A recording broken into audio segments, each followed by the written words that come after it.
Hello. Hello বৌমনি, কেমন আছো তোমরা? আমরা ভালো আছি, তুমি কেমন আছো? আরে আমি তো দারুণ আছি।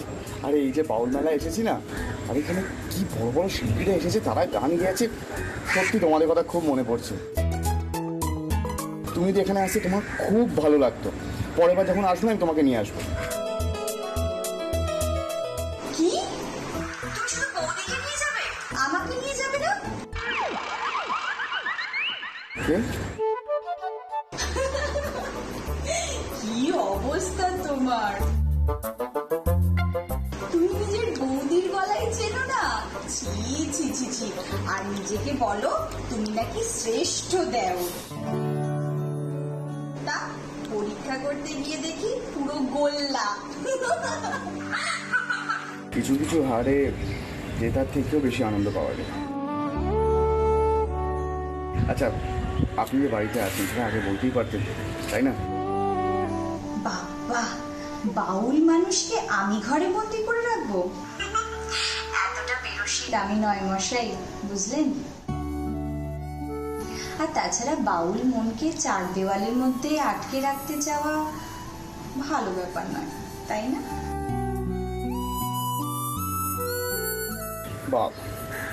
বাউল মানুষদেরকে নিয়ে তো ভালোই খোঁজ খবর রাখেন দেখছি। তা একটু রাখি বই কি, যেটা নিজে পছন্দ করি সে ব্যাপারে খোঁজ খবর তো রাখতেই হবে। বাবা, আমি তো ভাবতাম ওই ধোপ দুরস্ত কর্পোরেট ওয়ার্ল্ডে চাকরি করে, চকচকে ছকচকে স্মার্ট হয়ে ঘুরে বেড়ায়, তাদেরকে আপনি পছন্দ করেন। এরকম বাউল মানুষদেরকে যে পছন্দ করেন প্রথম জানলাম। তা আপনি কদিন আমাকে দেখলেন বলুন, যে আপনি বুঝতে পারবেন কোনটা আমার পছন্দ কোনটা আমার অপছন্দ? পুরোটা না জানলেও কিছুটা তো জেনে গেছি। জানার ইচ্ছা থাকলে ঠিক জানা যায়। তাই? তা কি কি জানলেন আমার ব্যাপারে? এই যে আপনি বাউল মানুষকে পছন্দ করেন কি করেন না ঠিক জানি না, কিন্তু আপনি বাউল গানকেও পছন্দ করেন সেটা এখন জেনে গেছি।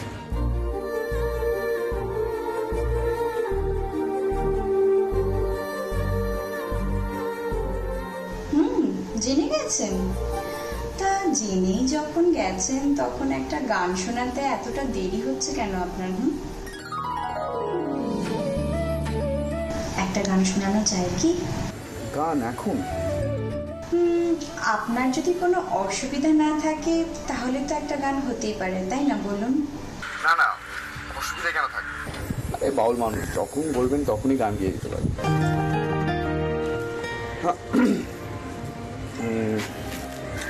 কি গান গাওয়া যায় দেখি।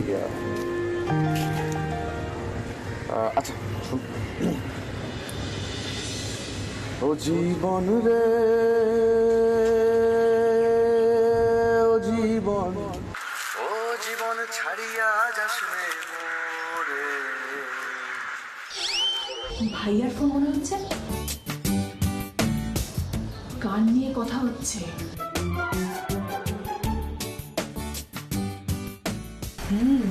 আমারও তো সেটাই মনে হচ্ছে, তাও আবার বাউল গান। তন্নি একেবারে ভূত হয়ে গেছে দেখছি। জীবন ছাড়িয়া গেলে আদর করবে কে জীবন রে। কাবাব মে হাড্ডি হবে নাকি? চলো চলো, এই সুযোগ হাতছাড়া করা যাবে না।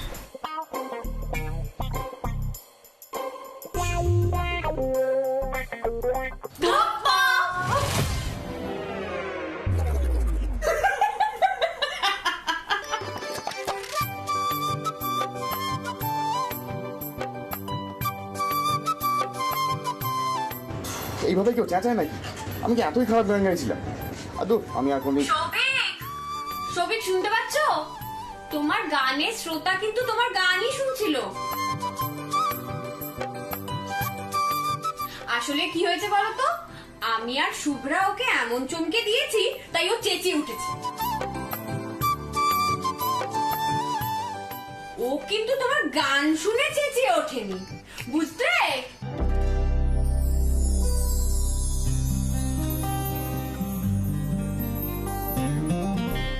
বলছি ভাইয়াও কি লজ্জা পেয়েছে তন্নির মতো? সে আর বলতে। আমি আমি এখন যাই। হ্যাঁ, এই টনি, দাঁড়া দাঁড়া দাঁড়া। তুই শুনলি না মিস্টার গাঙ্গুলি তোর জন্য খাবার আনতে গেছেন? উনি যদি এসে শোনেন যে তুই না খেয়ে চলে গেছিস, তাহলে কি হবে জানিস তো? আচ্ছা বাদ দে সব কথা, ছাড়। আগে বল যে কেমন লাগলো তোর সৌভিকের গান? না মানে আমি, উনি তো নিজেই বললেন, আমি কিছু বলিনি। আহারে, ভাই আমাদেরকে এরকম গান কখনো শোনায় না। আসলে পারমিতা জানো তো, আমাদের কপালটাই খারাপ। ঠিকই বলেছো শুভ্রা। তা তন্নি, ভাই কেমন গান করে গো?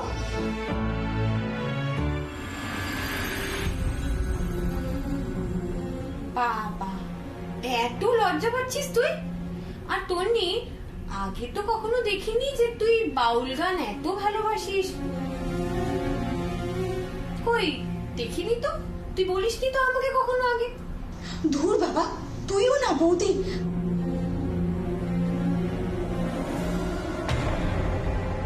তো ফোনটা বাজছিল তাই আমি তুলেছি।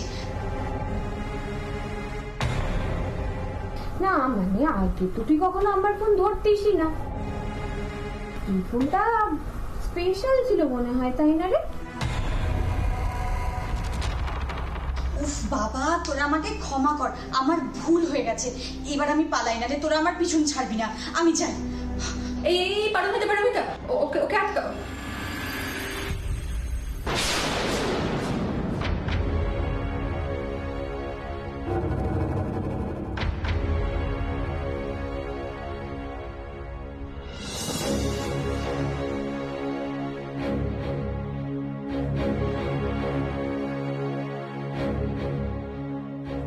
মা, মা দেখো তন্নি কতদিন পর বাড়িতে এসছে।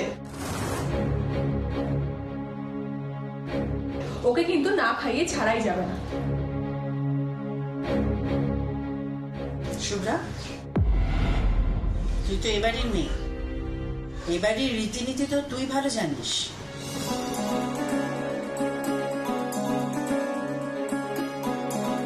এরকম চটুল বিষয় নিয়ে এ বাড়িতে হাসি মশকরা যে চলে না, সেটা এদেরকে না জানিয়ে তুই এদের সঙ্গে তালে তাল দিচ্ছিস।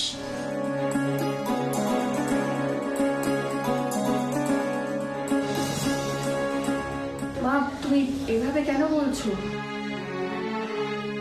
আমরা তো জাস্ট মজাই করছিলাম। মা, আসলে তন্নির সাথে আমি এভাবেই মজা করি। ওর সঙ্গে আমার সম্পর্কটা এরকম, হাসি মুস্করা। তোমার ওখানে কি চলতো না চলতো সেটা তো আমার জানার দরকার নেই পারমিতা।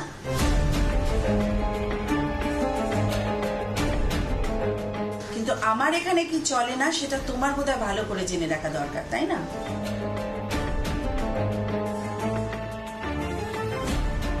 শোনো, সৌভিক তোমার ঠাকুরপো হতে পারে,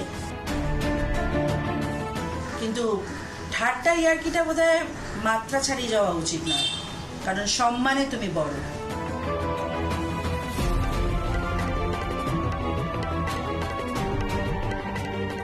তুমি এত সিরিয়াস কেন হচ্ছ? আমরা তো মজাই করছিলাম, তেমন তো আর কিছু করিনি।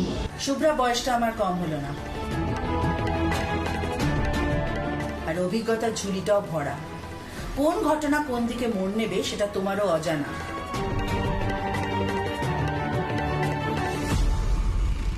হই হই করতে করতে কখন যে সম্পর্কটা সত্যি হয়ে যাবে সেটা তুমি বুঝতে পারবে না শুভ্রা।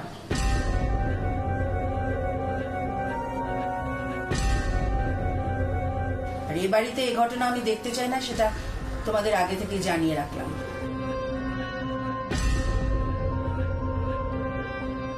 সৌভিক আমার তেমন ছেলে না, ও নিজের জগৎ নিয়ে থাকে। তোমরা তাকে এমন কিছুর মধ্যে টেনে এনো না যেটাতে তার ভালো হবে না।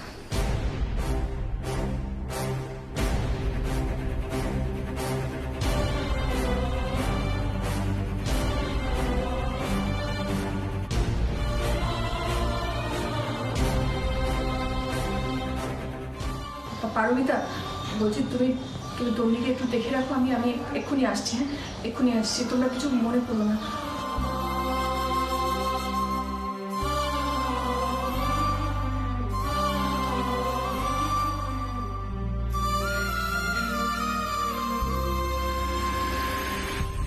মা, মা আমার কথাটা শোনো মা। শুভ্রা, এ বিষয়ে আমার যেটা বলার আমি বলে দিয়েছি, আর আমি কোনো কথা বলবো না, শুনবো না। আর শোন, তোরও এখন যথেষ্ট বয়স হয়েছে, বাড়ির নিয়ম কানুন সব ভুলে গিয়ে অন্যদের সাথে তালে তাল মেলাচ্ছিস। এই ঘটনা ভবিষ্যতে আমি যেন আর না দেখতে পাই।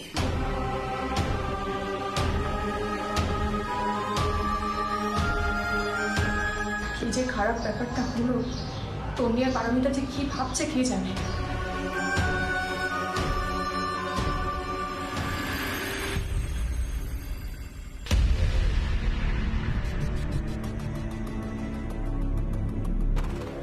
শুভ্রা,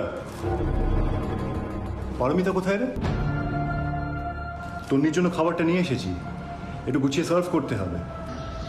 দাদা ভাই, আসলে এমন একটা ঘটনা ঘটে গেল, কি করে যে বলি, আমার খুব খারাপ লাগছে। কি হয়েছে? আসলে ওই ভাইয়া পারমিতার ফোনে ফোন করেছিল, ফোনটা ঘরেই ছিল, তাই ফোনটা তন্নি রিসিভ করে কথা বলছিল, আর আর আমি আর পারমিতা ওর একটু পেছনে লাগছিলাম, এই ইয়ার্কি ঠাট্টা করছিলাম, আর ঠিক তখনই মা এসে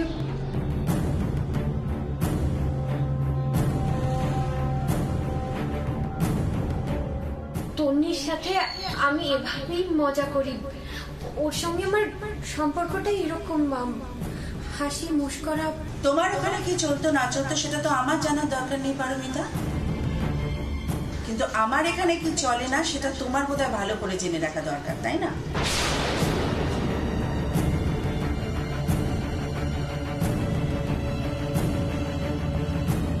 ঠাট্টা ইয়ার্কিটা বোধহয় মাত্রা ছাড়িয়ে যাওয়া উচিত নয়, কারণ সম্মানে তুমি বড়। কোন ঘটনা কোন দিকে মোড় নেবে সেটা তোমারও অজানা। হই হই করতে করতে কখন যে সম্পর্কটা সত্যি হয়ে যাবে সেটা তুমি বুঝতে পারবে না। আর এই বাড়িতে এই ঘটনা আমি দেখতে চাই না, সেটা তোমাদের আগে থেকে জানিয়ে রাখলাম। কি বলছিস? এইটুকুন সময় এত কিছু ঘটে গেল? আর মাও বা এরকম ভাবে রিয়াক্ট কেন করলো আমি ঠিক বুঝতে পারছি না। কি জানি। শোন না, তুই গিয়ে একটু ওই তন্নিকে একটু আটকা না রে, ও অপমানিত হয়ে চলে না যায়। হ্যাঁ, আমি দেখছি।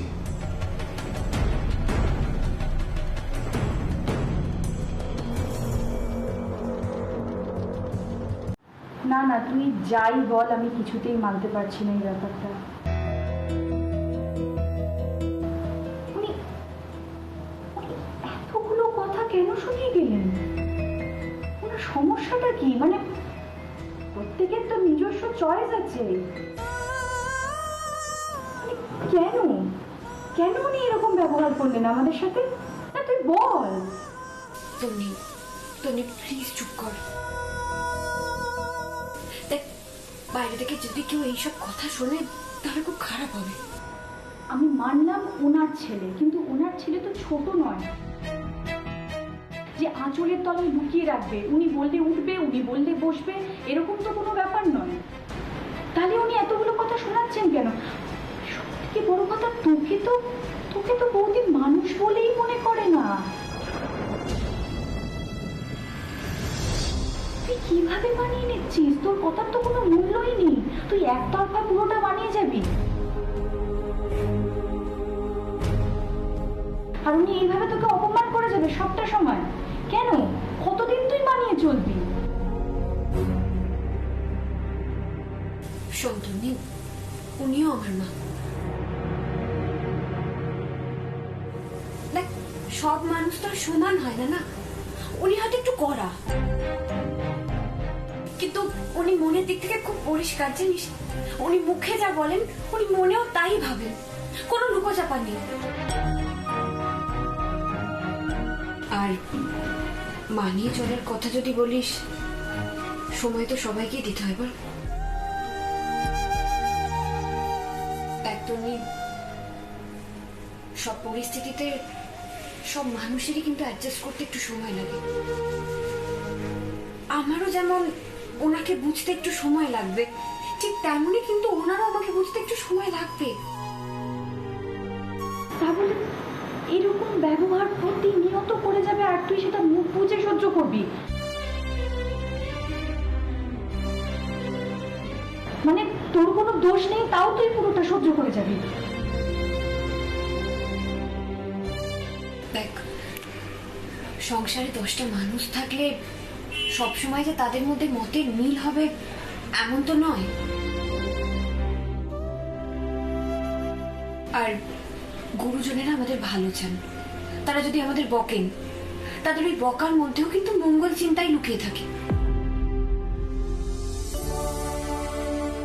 আর কি জানিস তো তুমি, একসাথে ঘর করতে গেলে না একে অপরকে বুঝে নিতে পারা, একটা বন্ডিং তৈরি হওয়া, এর মধ্যে কিন্তু সংসারের সুখ লুকিয়ে থাকে।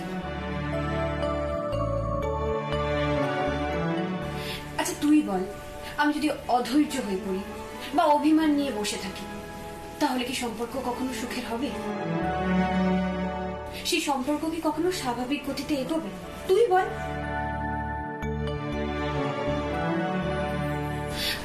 শোন, তুই আর এটা নিয়ে মাথা গরম করিস না তুমি। সেটা বড় কথা নয়। বড় কথা হলো একটা সময় কিন্তু তোকে অপূর্বতার অসুস্থতার জন্য অনেক কথা শুনতে হয়েছে। মানে তুই কি চাইছিস? মানে পরের পর তুই এরকম ভাবে অপমানিত হতে থাকবি, সেটা তুই তোর মনেই চেপে রাখবি, কাউকে বলবি না। এটাতে তোর ভালো হবে তো বৌদি? আমি খুব ভালো আছি তন্নি। ভালো থাকাটা খুব আপেক্ষিক জানিস। তুই যদি নিজে মনে করিস যে তুই ভালো আছিস, তাহলে দেখবি তুই ভালো থাকবি। আর তুই যদি নিজের লোকের ওপর অভিমান করে বসে থাকিস, তাহলে তুই কোনোদিনও ভালো থাকতে পারবি না তুমি, কোনোদিনও না। তুমি ওই ঘটনায় আমার ভুল ছিল, আমি ভুল করেছিলাম। আর আমার ভুল স্বীকার করতে কোনো অসুবিধা নেই তন্নি, আমি কোনোদিনও ভুল স্বীকার করতে পিছু পা হই না, তুই তো জানিস সেটা। তুই তুই বিশ্বাস কর, এই বাড়ির সবাই কিন্তু খুব ভালো। আর যেখানে যেটুকু তোর খারাপ লাগছে, তুই দেখ তোর বৌদি সেটাও ঠিক করে দেবে। আচ্ছা ঠিক আছে, তুই এখানে একটু বস, আমি চট করে একটু আসছি।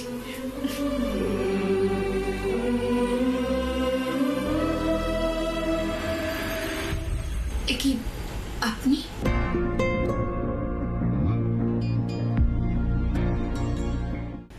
আপনি ঘরে যাবেন?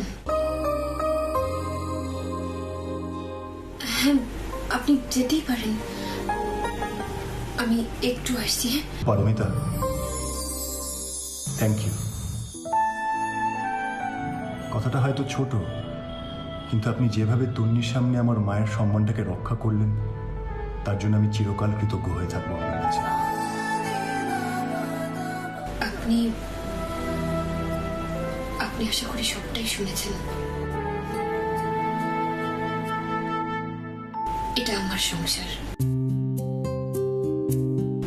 আর আমার সংসারের ভালোটাই আমি সবাইকে দেখাবো,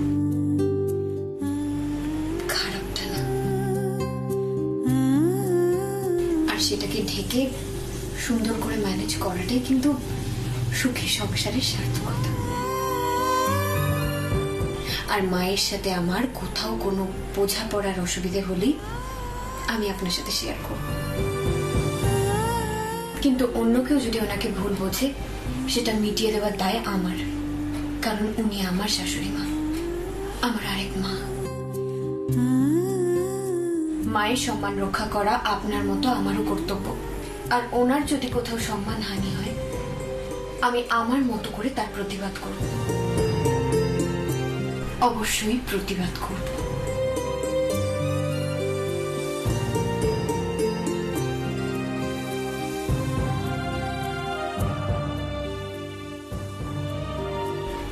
আসছি।